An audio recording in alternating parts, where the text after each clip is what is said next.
नमस्कार, मैं श्यामगिरी। आप देख रहे हैं टीएफडी इंडिया लाइव। टीएफडी इंडिया लाइव में आप सभी दर्शकों का स्वागत है। सम्राट चौधरी बिहार में सीएम बनकर कहीं फंस तो नहीं गए?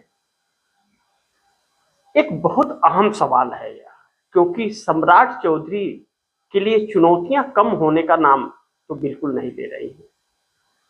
नीतीश कुमार ने अपना आशीर्वाद जरूर दे दिया है। नीतीश कुमार ने सम्राट चौधरी को सीएम बना भी दिया है, भारतीय जनता पार्टी के न चाहते हुए भी। लेकिन सम्राट चौधरी का जो इनसाइड स्टोरी है, क्या वह सम्राट चौधरी सफल होंगे या सम्राट चौधरी एक ऐसे सीएम साबित होंगे जो हर कोई अफसोस करेगा और नीतीश कुमार को 4 गालियां देना चालू कर देगा आने वाले वक्त में? यह मैं अभी नहीं बता सकता, लेकिन यह एक बहुत अहम सवाल बिहार के लिए उठ खड़ा हुआ है। क्योंकि जिस तरह से बिहार के अंदर नोटिस जारी हो रहे हैं या जो परिस्थितियां बिहार की हैं, खजाना खाली है तो है। बिहार के ऊपर 4.06 लाख करोड़ का कर्ज है तो है। 12,000 करोड़ रुपया कर्ज लेने के लिए आरबीआई से गुहार सम्राट चौधरी लगा रहे हैं तो लगा रहे हैं, लेकिन आप चुकाएंगे कैसे उसको? क्या सैटेलाइट शहर बना करके चुका पाएंगे? क्या बिहार के अंदर रेवेन्यू जनरेट करने के लिए आपने क्या काम किया या नीतीश ने क्या काम किया कि रेवेन्यू जनरेट, जिससे प्रवासी मजदूर प्रवासी न होकर के बिहार में उन्हें रोजगार मिले? उसके लिए आपने क्या किया 20 साल के अंदर? नीतीश कुमार से यह सवाल है। अब 20 साल तक नीतीश कुमार एनडीए के साथ ही रह करके सरकार चलाए, और अब 25 से 30 रहना था तो भारतीय जनता पार्टी नहीं रहने दी, 6 महीने में फिनिश करते, जैसा तेजस्वी यादव कहते हैं। लेकिन 20 साल 6 महीने सरकार चलाने के बाद नीतीश कुमार ने सम्राट चौधरी को सौंप दिया सत्ता। तो सम्राट चौधरी भारतीय जनता पार्टी के लिए मान्य है, क्योंकि भारतीय जनता पार्टी के क्षेत्रीय दलों को आरएसएस कहीं ना कहीं कंट्रोल करता है। तो आरएसएस की पसंद सम्राट चौधरी है नहीं, क्योंकि वह संघी नहीं है, और भारतीय जनता पार्टी के है नहीं, क्योंकि आरजेडी से होकर के आए हैं। तो ऐसे में भारतीय जनता पार्टी के अंदर हमेशा एक सवाल और मतभेद दोनों रहेगा ही जब तक सम्राट चौधरी सीएम की कुर्सी पर जाएंगे। पहला चीज जो सम्राट चौधरी को एक चुनौती हो जाएगा सीएम पर। दूसरा, नीतीश कुमार जिस राह पर निकल पड़े हैं जेडीयू को मजबूत करने के लिए और अपने बेटे को एक सफल नेता बनाने के लिए, क्योंकि नीतीश कुमार यह जानते हैं और देख रहे हैं कि लालू प्रसाद यादव कैसे अपने बेटे को एक सफल नेता नहीं बना पाए, तेजस्वी यादव को।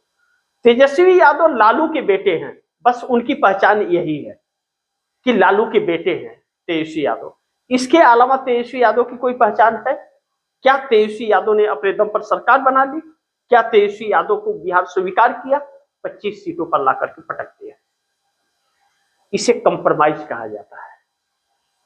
लैंड फॉर जॉब मामले में तेजस्वी यादव कंप्रोमाइज हो गए।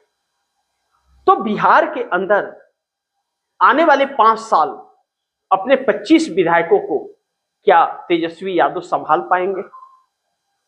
अब ऐसे में बड़ी महत्वपूर्ण है कि नीतीश कुमार जिस पैटर्न पर चल रहे हैं अपने बेटे को मजबूत करने के लिए, तो नीतीश कुमार कर सकते हैं, क्योंकि नीतीश कुमार बेदाग है। लाख पलटीबाज का नाम उनके ऊपर यह लगे कि मोदी को समर्थन दे रहे 2 व्यक्ति नीतीश और नायडू इस देश के सबसे बड़े गद्दारों में एक माने जाएंगे, क्योंकि देश को बेहाली मोदी सरकार से हो रही है और इन दोनों की वजह से सत्ता काबिज है। सही बात है, लेकिन नीतीश कुमार किसी घोटाले में शामिल है, घोटाला किया है, यह दाग नहीं है जैसा लालू प्रसाद यादव पर था। अब लालू प्रसाद यादव जेल भी गए, वह चुनाव भी नहीं लड़ सकते, रोक लग गया और उम्र भी हो चली। तो लालू प्रसाद यादव ने अपने रहते हुए बेटे को उतनी मजबूती नहीं दे पाए, लेकिन नीतीश कुमार अपने बेटे को लाए नहीं राजनीति में, और अब जब सीएम की कुर्सी से हटे हैं तो उनका बेटा राजनीति में एंट्री किया है। तो 5 साल का वक्त है नीतीश कुमार के बाद। 2030 में यह संन्यास लेंगे, तो अपने बेटे को वह यात्रा पर निकाल रहे हैं, तो अपने बेटे को मजबूत करेंगे। और नारा दिया कि 2030 में जेडीयू की सरकार, यानी कि अपने दम पर बगैर गठबंधन के। बेटा जेडीयू को, नीतीश कुमार का बेटा निशांत कुमार जेडीयू को मजबूत करके और पूर्ण बहुमत की सरकार बनाएंगे। 200 सीटों का टारगेट दे दिया, 122 आ ही जाएगा कैसे भी अगर मेहनत कर लिया। और अगर निशांत कुमार स्वीकार्य हो गए नीतीश कुमार के रूप में वोटरों में, तो फिर एक चुनौती भाजपा और आरजेडी दोनों के लिए पड़ जाएंगे। तो नीतीश कुमार रास्ता अकेले चलने का अपना लिए। वहीं राहुल गांधी कांग्रेस भी एकल चलो की राजनीति अपना ली है। अब किसी से गठबंधन नहीं करेगी, आरजेडी से कोई गठबंधन नहीं होगा, क्योंकि आरजेडी बार बार धोखा देती है। चुनाव के वक्त ज्यादा सीटें ले लेती है और उसके बाद में शांति, भारतीय जनता पार्टी एक डंडा चलाती है, चुपचाप शांत हो जाती है। इससे कांग्रेस को बहुत नुकसान होता है। ऐसे में कांग्रेस पप्पू यादव को एक मजबूत नेता के रूप में वहां पर उभार रही है और पप्पू यादव को बड़ी जिम्मेदारी दी गई है। कांग्रेस एकल चलो की राजनीति वहां से लेकर के केंद्र तक एकल चलेगी। इंडिया गठबंधन से भी आने वाले वक्त में बहुत जल्द कांग्रेस अलग होने जा रही है और इंडिया गठबंधन से नाता नहीं रहेगा उसका, अकेले ही लोकसभा चुनाव में जाने की प्रयास करेगी। और वैसे भी 350 सीटों पर कांग्रेस अकेले चुनाव लड़ती है।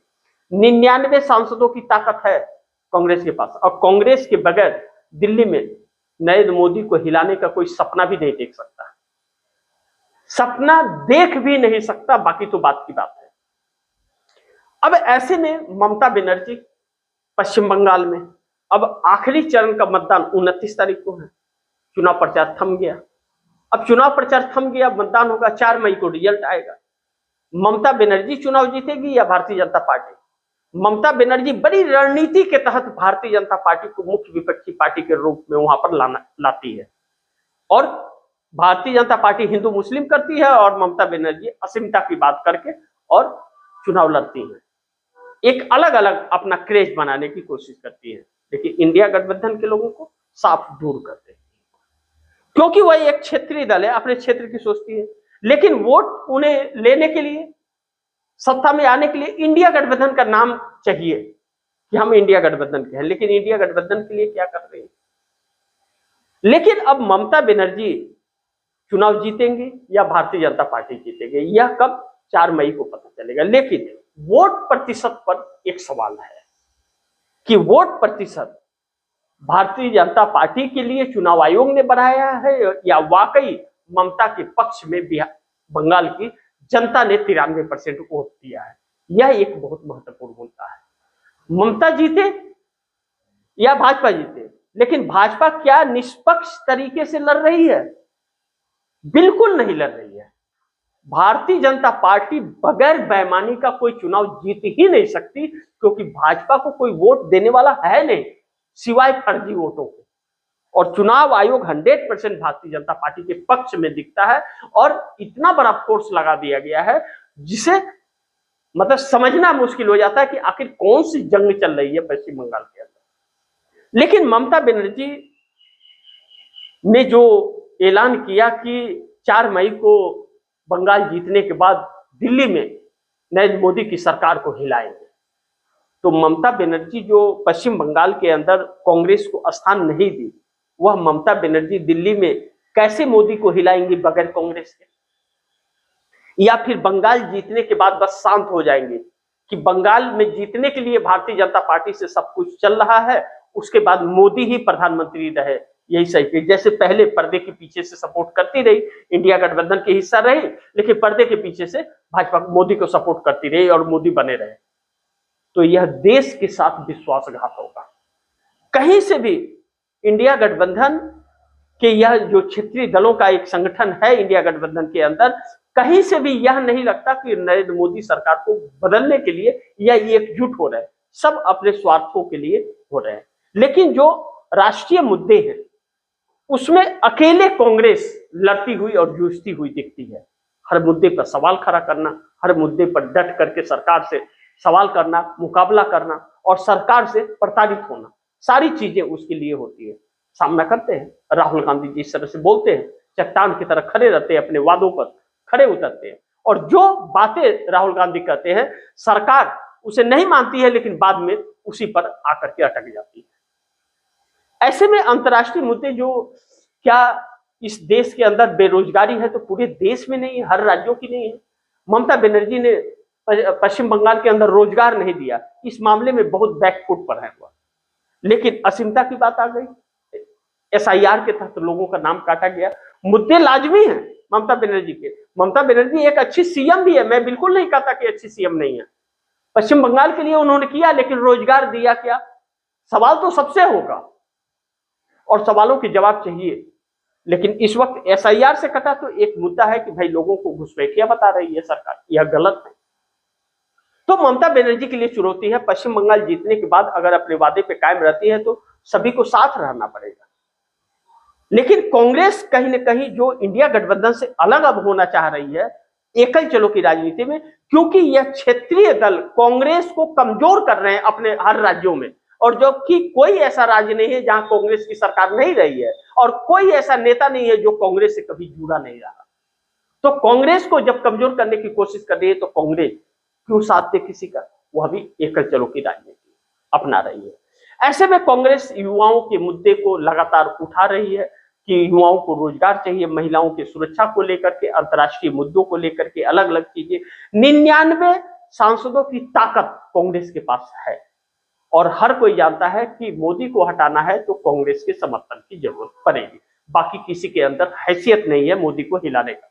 लेकिन जब चुनौती की बात आती है मोदी सरकार को जवाब देने का या सरकार हिलाने का, तो कांग्रेस की जरूरत पड़ती है। लेकिन वहीं राज्यों में जब क्षेत्रीय दलों की जरूरत कांग्रेस को रहती है तो क्षेत्रीय दल अपनी अपनी औकात दिखाने लगते हैं कि नहीं, हम तो कांग्रेस को 2 सीट देंगे, 5 सीट देंगे। यानी कि एक देश की सबसे पुरानी पार्टी और सबसे ज्यादा सत्ता में रहने वाली पार्टी को कमजोर हुआ करते हैं। इसलिए मोदी जैसे लोग प्रताड़ित करने में उन्हें सफल होते हैं और देश को गुलाम बनाने में सफल होते हैं। आज हमारे देश का प्रधानमंत्री कंप्रोमाइज है, इस बात से इनकार नहीं कर सकते। लगातार कंपनियां बंद हो रही हैं, लोगों के लगे हुए रोजगार लगातार जा रहे हैं, लेकिन किसी भी क्षेत्रीय दल ने उठाया? सभी के सांसद चुन करके लोकसभा में आते हैं, सबका प्रतिनिधित्व लोकसभा में है हर क्षेत्रीय दलों का, लेकिन संसद में आकर के 2 शब्द बोल दिए या प्रेस कॉन्फ्रेंस कर दिए तो हो गया क्या? क्या आपके क्षेत्र के लोगों ने संसद आपको चुन के दिया? ममता बनर्जी को 29 सांसद दिया है। कौन से मुद्दे पर ममता बनर्जी ने बयान दिया और लड़ती हुई नजर आती है? सांसद चुन के आए तो पार्लियामेंट में तो बोलना ही पड़ेगा उन्हें, लेकिन उसके बाद कहां पर बोलते हुए नजर आ रहे हैं, कहां पर धरना प्रदर्शन करते हुए नजर आ रहे हैं? यानी कि इस देश की चिंता और ठेका एक ही कांग्रेस ने ले रखा है। तो कांग्रेस ऐसे में इंडिया गठबंधन छोड़ने का जब फैसला करती है तो सबकी राजनीति धरी की धरी रह जाती है। कांग्रेस के बगैर वह चुनाव जीत नहीं सकते, और राज्यों में कांग्रेस को उनका सपोर्ट चाहिए। तो कांग्रेस को जब कमजोर करने की कोशिश करते हैं तो कांग्रेस एकल चलो, वैसे ही नीतीश को जब तोड़ने फोड़ने की कोशिश की जाए, नीतीश सीएम की कुर्सी त्याग दिए, सम्राट चौधरी को बना दिए और एकल चलो की राजनीति में निकल पड़े कि 2030 तक हम अपने बेटे को एकल चलो की राजनीति पे ले जाकर के खड़ा कर देंगे। तो एक ऐसे मोड़ पर देश की राजनीति आ गई है, आगे देश का क्या होगा। और जब नरेंद्र मोदी ने एक ऐसे मोड़ पर खड़ा कर दिया देश को कि हम तकरीबन 40 से 50 साल पीछे जा चुके हैं, और आने वाले दिनों में इतनी कठिनाइयां होने वाली है कि पेट्रोल, डीजल, गैस, हर चीज के लिए किल्लतें होगी, और बेरोजगारी इस हद तक बढ़ेगी कि आपके मजदूरी का रेट नहीं बढ़ रहा है और बेरोजगारी बढ़ रहा है, महंगाई बढ़ रहा है। तो सोचिए 10 रुपए आपके पास में आएंगे, 30 दिन में 10 दिन काम मिलेंगे, मजदूरी भी एकदम कम मिलेगी और महंगाई चरम सीमा पे होगी। आप परिवार कैसे चलाएंगे? यह सब कुछ नरेंद्र मोदी की वजह से होगा, और यही चीज भारतीय जनता पार्टी के नेता करते हैं, लूट खसोट, और ईडी वहां नहीं जाती है। बिहार का खजाना खाली होने का मतलब है कि सब एनडीए के लोगों ने लूटा है। नीतीश ने नहीं लूटा तो क्या, बाकियों ने लूटा है बिहार को। यही वजह है कि खजाना खाली है, और वहां विकास के लिए, वहां सड़कों से नहीं, वहां लोगों को रोजगार देने का प्रयास कभी नहीं किया गया। अब ऐसे में देखना बड़ी महत्वपूर्ण होगा कि आगे क्या होता है। जो भी होगा खबरें आप दर्शकों तक लाता रहूंगा। आप दर्शकों की क्या राय है, क्या सुझाव है, कमेंट बॉक्स में जरूर दीजिएगा। इस खबर को ज्यादा से ज्यादा शेयर कीजिएगा, अपने दोस्तों को भी कहिएगा आगे शेयर करें। और आपने टीएफडी इंडिया लाइव को सब्सक्राइब नहीं किया तो सब्सक्राइब कर लीजिएगा, अपने दोस्तों को भी कहिएगा टीएफडी इंडिया लाइव को सब्सक्राइब करें। मिलते हैं अगली खबर के साथ, तब तक के लिए नमस्कार।